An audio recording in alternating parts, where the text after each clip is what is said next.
ठट्ठा से खबर डिजिटल आवाज न्यूज के लिए report bureau chief Syed Afzal Hussain Shah. थाना मकली की हुदूद में पुलिस और मुल्जिमान के दरमियान फायरिंग के तबादले में डकैती, रहजनी और मोटरसाइकिल छीनने की मुतअद्दिद वारदातों में मुलव्वस 3 मुल्जिमान गिरफ्तार कर लिए गए, जबकि एक मुल्जिम जख्मी हालत में असलहा समेत पकड़ा गया।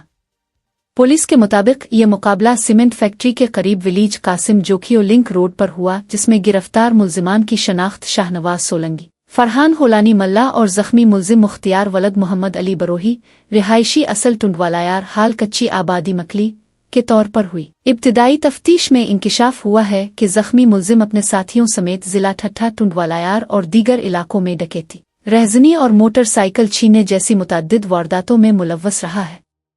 पुलिस ने जख्मी मुल्जिम के कब्जे से वारदातों में इस्तेमाल होने वाला पिस्तौल बरामद कर लिया, जबकि दीगर मुल्जिमान के कब्जे से एक लोहे की सरिया और लाठी भी बरामद की गई है। पुलिस के मुताबिक गिरफ्तार मुल्जिमान का मुकम्मल क्रिमिनल रिकॉर्ड चेक किया जा रहा है और फरार होने वाले साथियों की गिरफ्तारी के लिए छापे जारी हैं। जख्मी मुल्जिम को तिब्बी इमदाद के लिए अस्पताल मुंतकिल कर दिया गया है, जबकि मजीद तफ्तीश जारी है।